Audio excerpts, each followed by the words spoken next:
സംസ്ഥാനത്ത് തീവ്ര മഴ തുടരുകയാണ്. 2 ജില്ലകളിൽ റെഡ് അലർട്ട് പ്രഖ്യാപിച്ചിട്ടുണ്ട്. കണ്ണൂർ, കാസർഗോഡ് ജില്ലകളിലാണ് റെഡ് അലർട്ട് പ്രഖ്യാപിച്ചിട്ടുള്ളത്. 5 ജില്ലകളിൽ ഓറഞ്ച് അലർട്ട് പ്രഖ്യാപിച്ചിട്ടുണ്ട്. തിരുവനന്തപുരം, കൊല്ലം, പത്തനംതിട്ട, ആലപ്പുഴ, പാലക്കാട് ജില്ലകളിലാണ് അതിശക്തമായ മഴ മുന്നറിയിപ്പ് നൽകിയിട്ടുള്ളത്. വിവിധ ജില്ലകളിൽ നിന്ന് ഞങ്ങളുടെ പ്രതിനിധികളും ചേരുന്നുണ്ട്.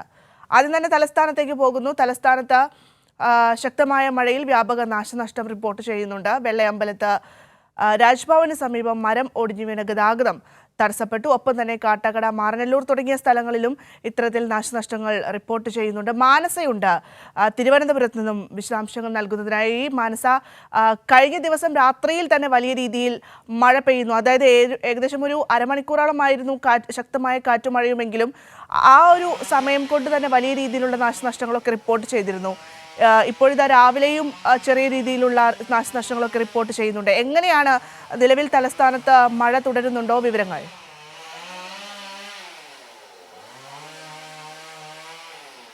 ഭദ്ര, നിലവിൽ തലസ്ഥാനത്ത് മഴ ഇത്തിരി ശാന്തമായി നിൽക്കുകയാണ്. കാര്യമായ രീതിയിൽ ഇപ്പോൾ ഒരു മണിക്കൂറായി മഴ പെയ്യുന്നില്ല. പക്ഷേ കനത്ത മഴ കഴിഞ്ഞ ദിവസം രാത്രി 8 മണി മുതൽ ഉണ്ടായിരുന്നു. ഈ മഴയും അതോടൊപ്പം തന്നെ അതിശക്തമായ കാറ്റും ഉണ്ടായിരുന്നു. 50 കിലോമീറ്റർ വരെ വേഗതയിൽ വീശുന്ന കാറ്റാണ് ഉണ്ടായിരുന്നത്. ആ കാറ്റിൽ തലസ്ഥാനത്തെ നഗരങ്ങളിൽ വിവിധ ഇടങ്ങളിലായി വ്യാപക നാശനഷ്ടം സംഭവിച്ചിരുന്നു. അതായത് മരം കടപുഴകി വീഴുന്ന സ്ഥിതി ഉണ്ടായിരുന്നു. നമ്മളിപ്പോൾ നിൽക്കുന്നത് പ്രസ് ക്ലബിന് മുമ്പിലുള്ള റോഡിലാണ്. ആ റോഡിൽ സെൻട്രൽ സ്റ്റേഡിയത്തിന് സമീപമായി ഉണ്ടായിരുന്ന മരമാണ് ഇപ്പോൾ പ്രസ് ക്ലബിലേക്ക് ചേർന്ന് കടപുഴകിയിരിക്കുന്നത്. അത് മുറിച്ചു മാറ്റുന്ന പ്രവർത്തികളാണ് ദൃശ്യങ്ങളിലൂടെ കാണുന്നത്. ഫയർഫോഴ്സും അതോടൊപ്പം തന്നെ KSEBയും പോലീസും എത്തി മരം മുറിച്ചു മാറ്റുന്ന പ്രവർത്തനങ്ങൾ നടത്തുകയാണ്. ഒപ്പം തന്നെ വിവിധ ഇടങ്ങളിലായി ബേക്കറി ജംഗ്ഷൻ, MLA ഹോസ്റ്റൽ പരിസരം, ഈ അനക്സ് പരിസരം തുടങ്ങിയ ഇടങ്ങളിലൊക്കെയും തന്നെ നഗരത്തിൽ വ്യാപകമായി മരം പുഴകിയിട്ടുണ്ട്. ഈ സാഹചര്യത്തിൽ ഗതാഗതം തടസ്സപ്പെട്ട് നിൽക്കുകയാണ്.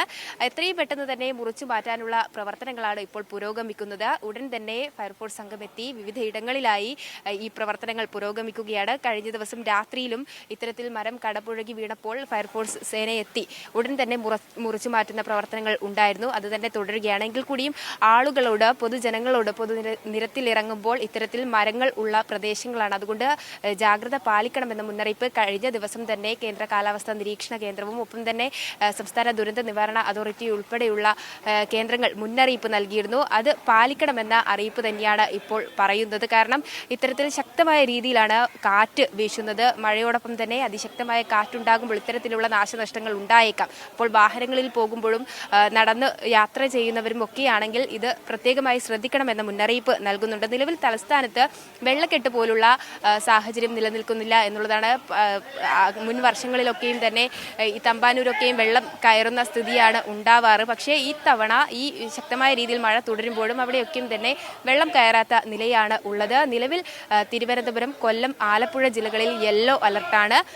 കണ്ണൂർ, കാസർഗോഡ് ജില്ലകളിൽ റെഡ് അലർട്ടാണ്. ബാക്കിയുള്ള ജില്ലകളിലൊക്കെയും തന്നെ ഓറഞ്ച് അലർട്ടുമാണ്.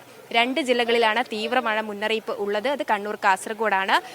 തിരുവനന്തപുരത്ത് ശക്തമായ മഴ പെയ്തേക്കാമെന്ന മുന്നറിയിപ്പാണ് നൽകുന്നത്. മറ്റുള്ള ജില്ലകളിൽ അതിശക്തമായ മഴ സാധ്യതയുമാണ് പ്രവചിക്കപ്പെട്ടിട്ടുള്ളത്. അതുകൊണ്ട് തന്നെ ആളുകൾ കരുതിയിരിക്കേണ്ട സ്ഥിതിയാണ്. എന്നാൽ ആശങ്കപ്പെടേണ്ട സ്ഥിതി നിലവിൽ ഇല്ല. എല്ലായിടങ്ങളിലും ഈ ദുരന്ത നിവാരണ അതോറിറ്റി ദുരിതാശ്വാസ ക്യാമ്പുകൾ ഉൾപ്പെടെ സജ്ജമാക്കിയിട്ടുണ്ട് എന്ന മുന്നറിയിപ്പ് നൽകിയിട്ടുണ്ട്. അല്പസമയത്തിനകം തന്നെ മന്ത്രി K രാജൻ മാധ്യമങ്ങളെ കാണുന്നുണ്ട്. അപ്പോൾ സർക്കാരിൻ്റെ തലത്തിലുള്ള എല്ലാ മുന്നൊരുക്ക പ്രവർത്തനങ്ങളെക്കുറിച്ചും വിശദീകരിക്കുന്ന ഒരു സ്ഥിതിയാണ് ഉണ്ടാവുക.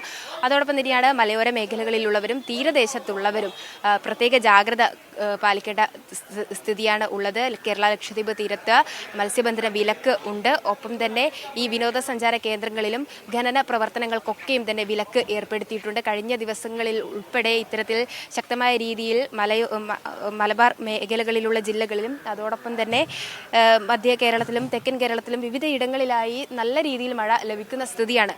ഈ ഒരു സാഹചര്യം കണക്കിലെടുത്താണ് വിനോദസഞ്ചാര കേന്ദ്രങ്ങളിലേക്ക്, ബീച്ചുകളിലേക്ക്, അതോടൊപ്പം തന്നെ മലയോര മേഖലകളിലുള്ള രാത്രി യാത്ര വിലക്ക് ഇതൊക്കെയും തന്നെ ഏർപ്പെടുത്തിയിട്ടുള്ളത്. അതുകൊണ്ട് ആളുകൾ ഈ നിർദ്ദേശങ്ങളൊക്കെയും തന്നെ പാലിക്കണമെന്ന മുന്നറിയിപ്പാണ് നൽകുന്നത്.